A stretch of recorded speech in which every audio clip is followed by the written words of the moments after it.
All right, we're going to continue on now. Speaking about ancient Egypt, last time we went over some of the geography. And remember, I mentioned the sources of the Nile.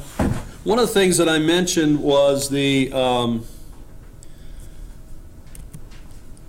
Nileometer. And I didn't show you this picture last time. But here is what archaeologists have found, which is really a way to keep track of the Nile. You can see it actually has a gauge. So it's a way that they would keep track of the flooding. And remember, we said the Nile floods regularly, predictably. And you see it's kind of a staircase going down to the Nile.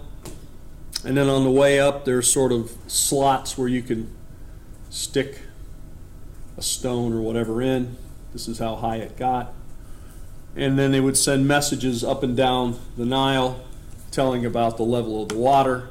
This would let people downstream, which would be to the north, know the high water's coming, and this is how high it is, so they could get prepared. So there's a Nileometer. I failed to show you that last time. We talked about this last time. And I believe we talked about the cataracts. Remember that the cataracts divide. Basically, Egypt is isolated. And they like it that way, pretty much. I mean, except from the coast, sometimes on some occasions, although not normally, they can, of course, be vulnerable from the Mediterranean by a navy coming that way. The other way what they're somewhat vulnerable would be from the northeast. People coming from Mesopotamia or Palestine, coming from, say, the coast of what today would be Israel down to, say, Gaza, and then from Gaza, which was an Egyptian outpost almost always for long periods of history, to sort of guard that northeastern route, and then you have to cross the Sinai, which is quite arid, to get into Egypt. Okay, so, but that is also, especially as the Egyptian power will decline in the later periods, depending on how you define late, and the power of Mesopotamia will increase. And so we'll see, for example, the Assyrians moving that way and conquering Egypt, the Persians also. Okay? But to the south then, there are cataracts. These are granite outcrops which create rapids on the Nile, which makes it difficult. I mean, what you really have to do is take your boat out of the water and go up and around it, which, since there are often cliffs along the Nile, bluffs, if you will, this could be difficult. So this also protects the Egyptians from the south. The Egyptians themselves normally control down to the second cataract, which is sort of the border of what today would be the Sudan. But at times they conquer the Sudan, or what is called in ancient times Nubia. Nubia. This is also the area where there's Ethiopia. Ethiopia, by the way, is a Greek word that means sunburnt face. The ancient people, when they encountered people from sub-Sahara Africa, they noticed these people have a lot darker skin. It's as if their skin has been sunburned to a very dark color. So they were called the sunburnt people, I guess, the Ethiopians. So that's where the name comes from anyway, and the word. It's a Greek word. All right, I know we went that far anyway. And did we mention, I think we did mention this. Maybe we ended with this. This is the idea that Egypt was a breadbasket, and I remember we talked at the end of class, I guess it was, that when we read about Egypt in the Bible early on, it's because they have food. Obviously Abraham goes there and so forth, and they are a powerful nation, a very ancient nation. And I think I said to you, if not, I will right now, that the pyramids, for example, are built prior to Abraham's coming to Egypt. The earliest anyone places for Abraham is about 2100 BC. Some people put him as late as about 1950 BC. At any rate, the pyramids were already built. You got somebody wanting to come in here? Trying to figure it out. That's all right. Come on in. No, guess not. So in other words, the water of the Nile then makes Egypt a place that, first of all, the flooding of the Nile, as we said last time, provides silt. It increases the fertility of the soil by the organic material. And I think I mentioned that if you've ever been through a flood, especially a flood that's coming from a river or stream, you will notice there's usually a lot of silty material, dark either black or dark gray kind of material. It very much has a lot of organic material in it, and so it could actually be a sort of natural fertilizer. So this is what we see happening in ancient Egypt. The flood comes, it fertilizes the soil, and then of course the water makes it possible for everything to grow. This means that ancient Egypt, from the time of the patriarchs on down all through the period we're going to study, down through the Roman period, was a very fertile place, and a place known for a place with a lot of food, especially a lot of grain, a lot of wheat and that sort of thing. So it's no surprise, it makes sense, it fits that when those in Palestine don't have enough rain and they're having a famine, the place that they would go is Egypt, because Egypt is the land of plenty. Egypt is the land of fertility.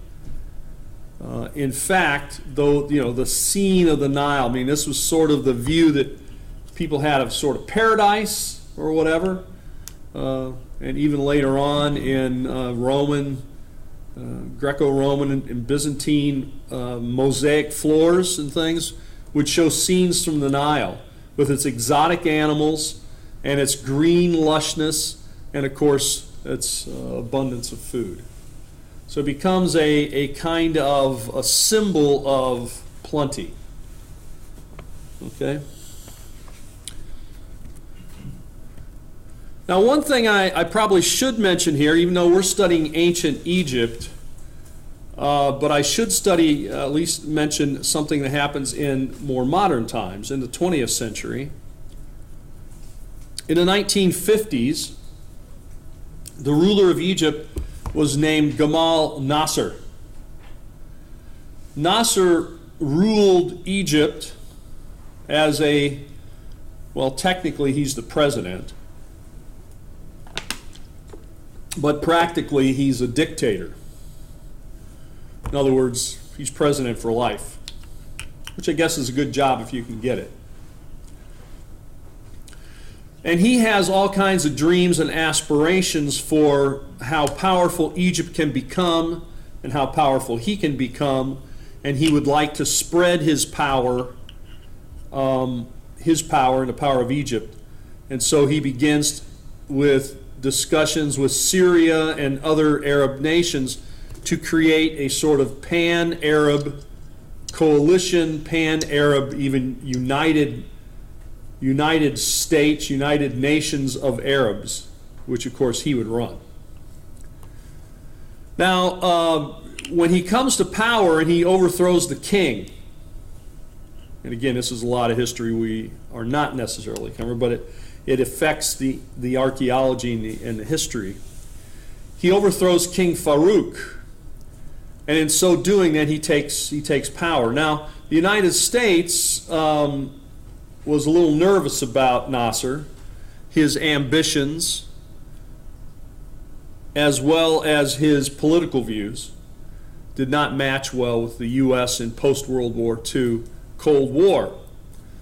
And since the United States was not that willing, and remember during the Cold War, nations such as Egypt pretty much had to pick which side you were on. Almost everybody in the world had to pick if you're going to be with the East or the West. Are you going to be with the United States or the Soviets? Okay? So Nasser, since he wasn't getting what he wanted from the U.S., began to make friends with the Russians. He had a pet project. That project was the dams called the High Dam at Aswan. Aswan is very far upriver, very far south, near the very border of Egypt to the south. Remember, Egypt's a very long nation. The idea here was to build a high dam, block up the Nile, release some of the water, right, but you hold the rest of it. But as you release the water, you're creating hydroelectric energy, electricity, through turbines. Okay, so it doesn't sound like too bad a plan, but it had a lot of effects on things. So the benefits were electrical power. Also, remember we said the Nile floods every year. This would control the flooding. So when the high water comes, which was typically as the mountain snows would melt much further south, they would melt, and you'd get a surge, you'd get of water coming downstream. This would trap that water in a lake that, guess what it became called? Lake Nasser. Oh, well, that's nice. So Lake Nasser would be formed, and then you could release that water more slowly, so it would keep the Nile from flooding. I mean, till the big dam gives way, then you're going to have a giant flood. But that hasn't happened yet, fortunately for everyone in Egypt. So this was going to control the flooding, and it would give electrical power. Now, the problem was it also had some drawbacks. What are some of the drawbacks? Well, without the flooding, as I was just telling you about, the silting, the soil, the fertilizing of the soil along the Nile would now pretty much end this sort of natural way where the floodwaters would come and deposit a little layer of organic material that could then be used to help the crops. Also, it meant that the delta area in the Mediterranean would also slow down. The formation of it would slow down. The release of nutrients would slow down. That means, the part of the reason at a delta, this alluvial deposits as they're called, are so important is that it does create some new land, but it also attracts a lot of fish. Because that organic material coming down the river is lunchtime for a lot of marine animals.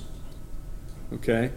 And then the little ones eat the microscopic stuff and the bigger ones eat them and so forth. You get the idea. So this has cut down on some of the fishing.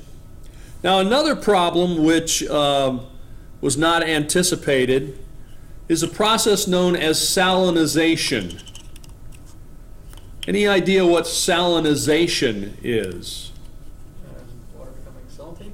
Water becoming salty, yes, exactly. So the first part of the word, S-A-L, sal, just like salt, right? That's what it's coming from. What happens is, in Mesopotamia they irrigate, in Egypt they've irrigated for a long time. If you were to take a real glass, not a plastic glass, say a real glass that's clear, and let's say you could do a little experiment at home in your room or whatever, fill that up about 3/4 of the way with lovely Lakeland tap water. Just 3/4 of the way. Take that clear glass and fill it up. Now set it in a windowsill. It's going to evaporate, right? Eventually, of course, in Florida it may take years. If you don't have air conditioning, it's going to take a long time to evaporate, because we basically live in a swamp most of the year. But it will inside evaporate. When it does, and it's a clear glass, what's going to happen? Any guesses? After the water evaporates? Maybe some sort of mineral buildup inside. Yeah, your glass is going to look cloudy, maybe dirty. Depends on what's in the water. Because that lovely Lakeland tap water carries in solution a lot of things. Water is a solvent. Matter of fact, it's one of the best solvents in the world. A lot of stuff dissolves and goes into water. Water can dissolve and break down a lot of things. That's why we use it for cleaning and so on. You can put things in solution in a water and they will be suspended there. But once the water evaporates, what's evaporated to the atmosphere, none of the minerals and that kind of stuff are going to go. It's going to just be H2O. It's going to go into the atmosphere. And that's going to leave behind calcium, potassium, iron compounds. Here our water here in Lakeland has a lot of iron in it, most places. Has some sulfur in it. That's why it has that lovely taste that I don't like. The sort of rotten egg taste. That's sulfur. So it has sulfur and iron and calcium and, probably. What's that? I said atrazine. Well, you don't want to know everything that's in it. Let's just leave it at that. But anyway, whatever was in the water will be on the glass. Now, then, you could wash that glass up with more water, right, and some soap, and probably clean it up. Now, here's what happens, though. When you irrigate the ground, eventually that water evaporates, right? The plants soak it up. They're not taking in maybe some of the minerals, but a lot of that's going to be left behind. And especially in a hot climate, a sunny climate like Egypt, Mesopotamia, a lot of that water is going to evaporate. It's going to go straight into water vapor. That's going to leave behind, just like on your glass that's on your windowsill, it's going to leave behind those minerals, including salts. And one of the things that the annual Egyptian flood of the Nile would do is it would saturate the ground with water. That's what flooding is all about, right? And then the water would retreat. That was a kind of, I hate to use the verb flushing because that brings up other imagery, but it flushes the soil. It cleans it. It soaks it. And then, all those minerals get into the water, and then the water leaves quickly, and it sort of cleanses the soil of a lot of the salts. Does that make sense? And then it goes on downstream. So, after the Aswan Dam was built, the salts were no longer washed away in an annual flood. So it began to build up. And I'm not a great gardener, but I can tell you how if you don't like your neighbor's garden, you go out there at night with a bucket of salt and just kind of scatter it on their flower beds. That'll take care of it for quite a while. Of course, we get a lot of rain here in Florida, so it's probably going to wash it away eventually, but that's going to kill plants very quickly because it changes the water, changes the chemistry of what the plants are doing. So a lot of the cells will explode and all kinds of other neat stuff. So anyway, that's what you don't want to do because you're nice, but you could do that. In fact, that's what the Romans did sometimes to cities. In a kind of ceremonial way, they would salt the soil of their enemies so that it would cut down on the fertility of it. And I think, salt was very expensive, so I don't think they extensively salted all the fields, but I think it was a ceremony to kind of show, look, we've destroyed this place. We've leveled the buildings. Now we're throwing salt on the fields. This place is devastated. So, what's happened in Egypt then in the last, let's say, 50, 60 years is the salt has built up, and that's created problems. Because plants cannot survive, most plants cannot survive with a salt level, really if it gets up to even 0.5% in the soil, the productivity goes way down. You get up to 1%, a lot of things won't grow. 2%, This is why, like on a desert island and things like that, very little will grow. One of the things that will grow in pretty high salt are date palms. Date palms will grow, I think, up to 3% salt in the soil. So that's pretty high. But things like wheat, if it gets over 0.5%, it won't grow. Barley will go to like 1%. This is why you start to see crops shifting from wheat to barley, because people mostly have not liked barley. Barley doesn't taste as good as wheat. Barley is chewier, and most people prefer wheat over barley. That's why almost all our bread is made out of wheat. Most of the stuff we eat is wheat, not barley. You could grow barley, but people don't like it as much. But they have to start shifting over to barley because the wheat just won't grow. All right, so this is one of the problems. Also, the Egyptians used a lot of canals along the Nile to guide the Egyptian water, in part to put boats in it. That's what we normally think of with canals. So you can put a boat in the canal and get into the river. But it's also, you might think of it as irrigation channels, irrigation canals. These start to get silted up because what the flood would do is it would come in there and kind of wash it out. Again, flushing out the canals of a lot of the loose debris. Now what they have to do is manually dredge out a lot of these areas. That's a lot of work. So this is one of the downpours. And here's, I guess, my final negative. Again, a sideline, but I guess of interest. Liver flukes. By the way, I don't recommend you have any as pets. Liver flukes are parasites, which, as the name implies, attach themselves or begin to grow in and on your liver. They are microscopic creatures in the water, and now since the Nile doesn't flow as rapidly, it allows these little, they're like tiny little worms, to burrow into your skin. They literally go into the pores, they burrow into your skin, they get into your bloodstream, they then lodge in your liver, which is sort of filtering all your blood all the time. There they create cysts, basically they reproduce. Those cysts explode or rupture, releasing more liver flukes. Basically, it's a parasite in which humans are the terminal host. If you have to be a host of something, the terminal host is your least best option, right? And so this has caused a lot of deaths in Egypt, a lot of sickness and death, because people swim in the Nile, children swim in the Nile. It's the main source of water, and now liver flukes are a real problem, have been for. So if you go to Egypt, I don't recommend taking a swim in the Nile, is what I'm saying. Might want to rethink that. Go to a hotel that's got a pool and go into that if you want.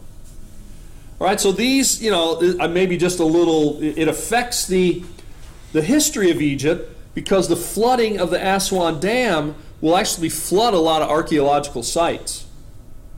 And so what also happens then in the 1950s, as the dam is being built, the United Nations and several countries who funded a huge project UNESCO, it was called, United Nations,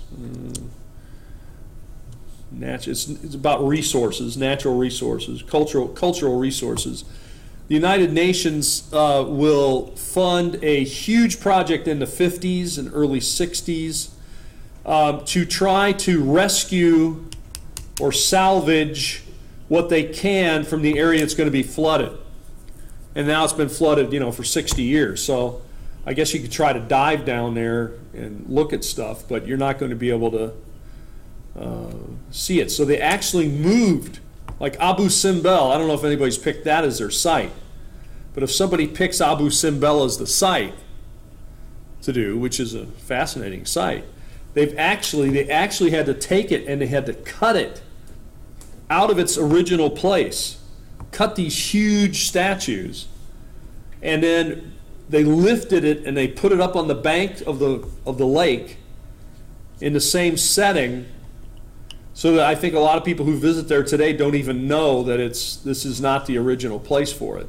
But it was such an amazing site and temple that was going to be buried by this lake, that a massive amount of monies went into this, where they actually cut it, took it up and reconstructed it up above the water line. And that's just one site. There were many sites like that. That was probably the most elaborate, where they actually moved the entire site. Others, they excavated it. They tried to get out the material that they could before the flooding.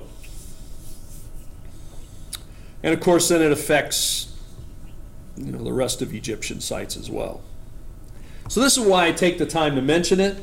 It is modern history of Egypt, but it has a profound impact on the ancient history of Egypt as well, and points out the fact that the things that we do today can affect the past, or, the remains of the past, and what we can learn about it. So UNESCO, they pumped a lot of money and work, and they came out with huge volumes of stuff that they found. Of course, there's a lot more that they didn't have time to do, and that's going to remain in the foreseeable future. I guess if you want to go look at any of that stuff, you're going to have to put on a wetsuit and try to dive down and see it, which I don't think will be too easy to do. Anyway, so that's the Aswan Dam and how it relates to Egyptology, to the history of ancient Egypt, even though it is a modern event. All right, I also like to cover what are the resources that are available to Egypt and ancient Egyptians, because you have to know what resources are there to see what is possible for the Egyptians to do, and also it lets you know that if you find something beyond what they had available to them, that they're actually importing that material. Which, of course, import of material takes a lot of effort and a lot of money, and so forth. Okay, so you get the idea. Now, the Egyptians are blessed, and this is part, a lot of people are interested in ancient Egypt. Not a lot of people are interested in ancient Mesopotamia. You ever thought about that? You don't find too many people who are really into, Persian, Assyrian, Neo-Babylonian stuff. There's a lot of reasons for that, but one of the reasons is the fact that the people of Mesopotamia did not have stone to build things out of. They built things out of mud bricks. Mud bricks don't last as well as granite and solid stone. The other reason is, of course, politically, there's been so much upheaval in Mesopotamia over the past, 100 years, at least 70. Since World War I, there has been roughly about 100 years. There's been a lot of turmoil in Mesopotamia, Iraq, Syria, Iran, that sort of thing. So Egypt has been far more stable, more tourist friendly. So, if you want to promote touring to a place, if you're a tour company or a tour guide or whatever, Egypt has a lot of advantages. First of all, its remains are still there because they're built out of solid stone, a lot of them. And secondly, politically, at least, for the most part, it's been calmer, more amenable for people to go and travel. And so it looks spectacular on film and video. And so people make a lot of documentaries and special shows on the History Channel and all that kind of stuff about Egypt, just because it's easier to get there. And once you get there, the stuff's made out of stone, so it's in incredible condition. All right. There's my plug for tourism of Iraq. Well, yeah, I'm not recommending you tour Iraq. I've actually never been to Iraq. I've been to the Middle East a lot. The summer I was planning to go to Iraq was the summer Iraq invaded Kuwait. You may not have ever heard of that, but they did do it. And I decided that Saddam Hussein was sort of, well, I had canceled my plans, because he was beginning to hang people publicly in the squares in ancient Baghdad, and then the war. I thought, well, maybe now is not the time. See, because there had been a big war between Iraq and Iran for many years. That war had ended. So I thought, okay, here's my chance to go visit Iraq. And then the war with Kuwait, and then, of course, the wars, the Persian Wars, or whatever, Persian Gulf Wars with the United States. So consequently, I've been to the border of Iraq several times, but I've never actually entered Iraq. I think the only way you're going to enter Iraq pretty much today would be, I guess, if you join the military.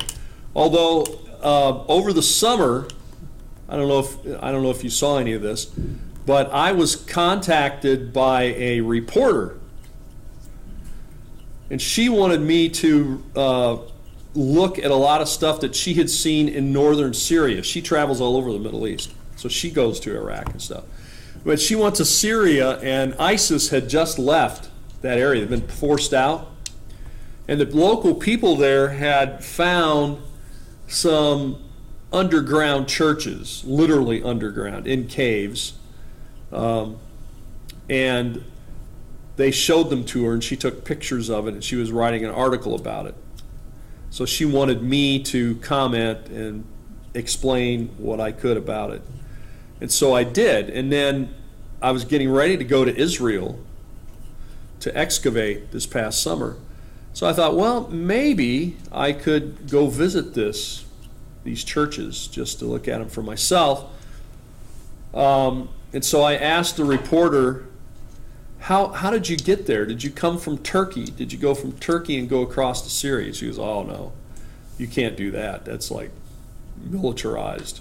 Because basically this northern part of Syria, where she was, is Kurdish territory, and the Kurds and the Turks do not get along.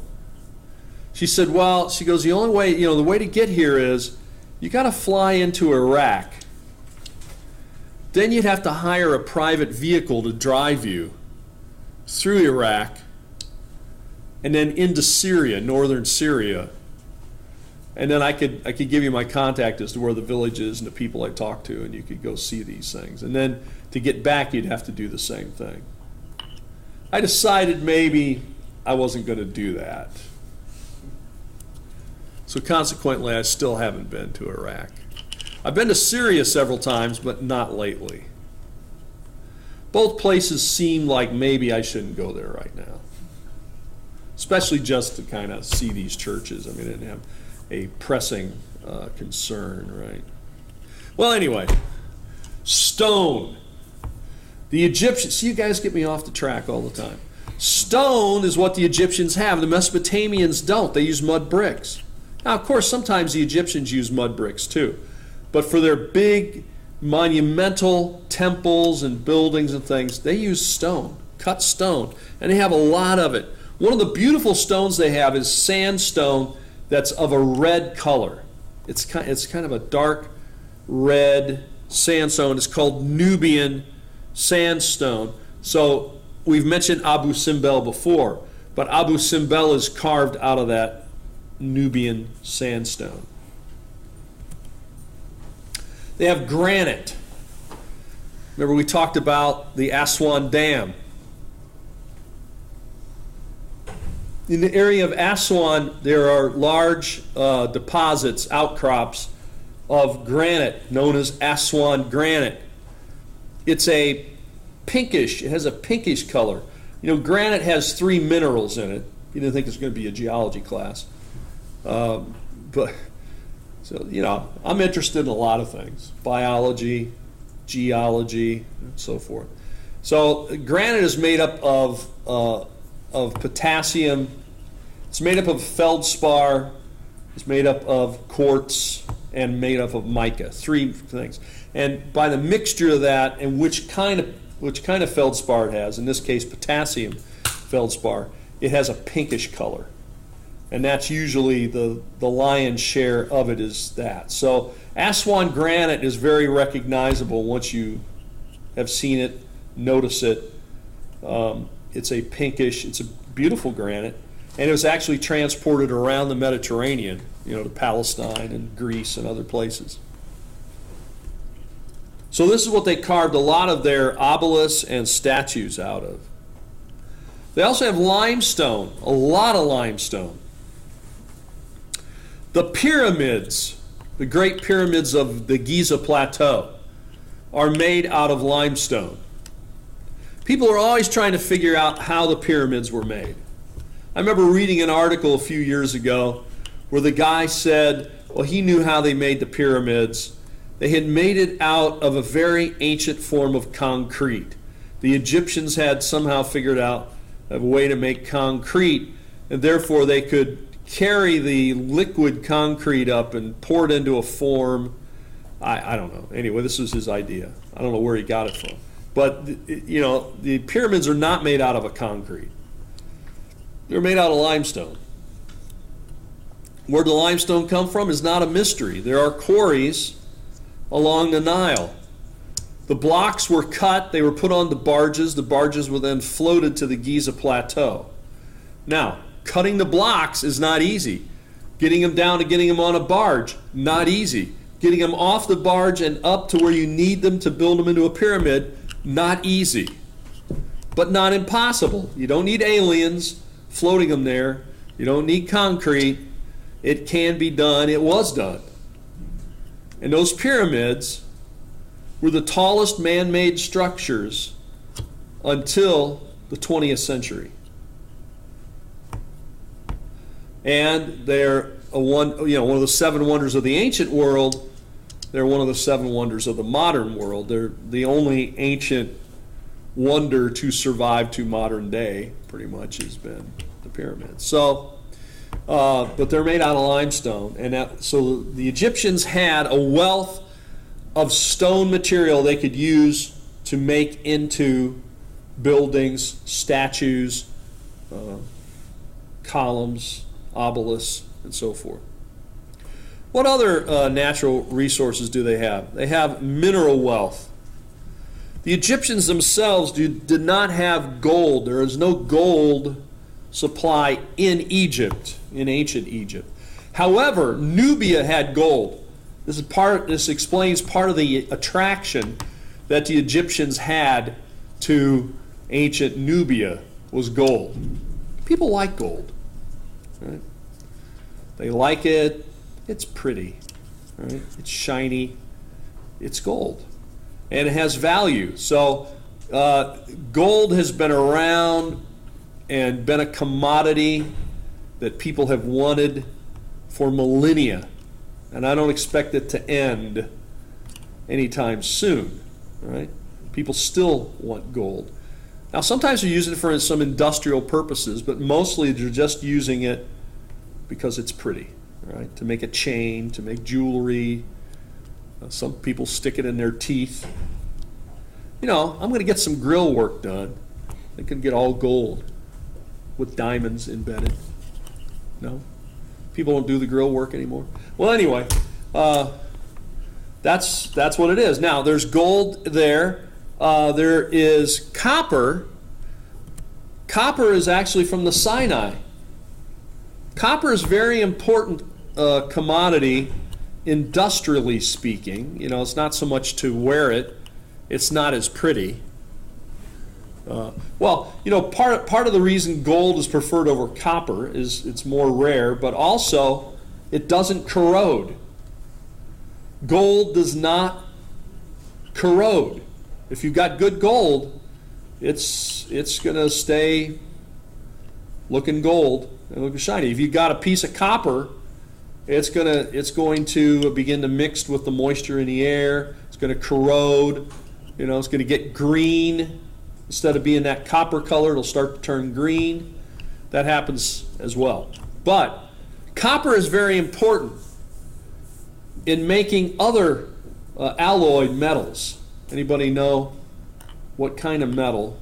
You can use copper itself, but copper is very soft. It's malleable. You can pound it into thin sheets.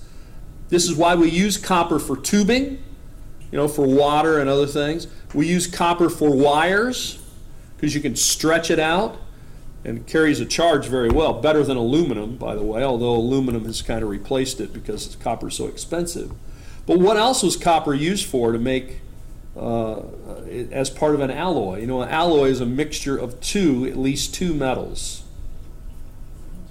What's that? Bronze? Yes, bronze. Don't say it so tentatively. Definitely bronze. Bronze is primarily copper, but what else? Anybody know what else? You got it? Nickel? Not nickel, but that's a good guess. Tin? Tin. Who said tin? Yes, it's definitely tin. There's a small amount of tin. I guess we're done. So we'll leave it there for now because we're out of time. Remember, on Wednesday is your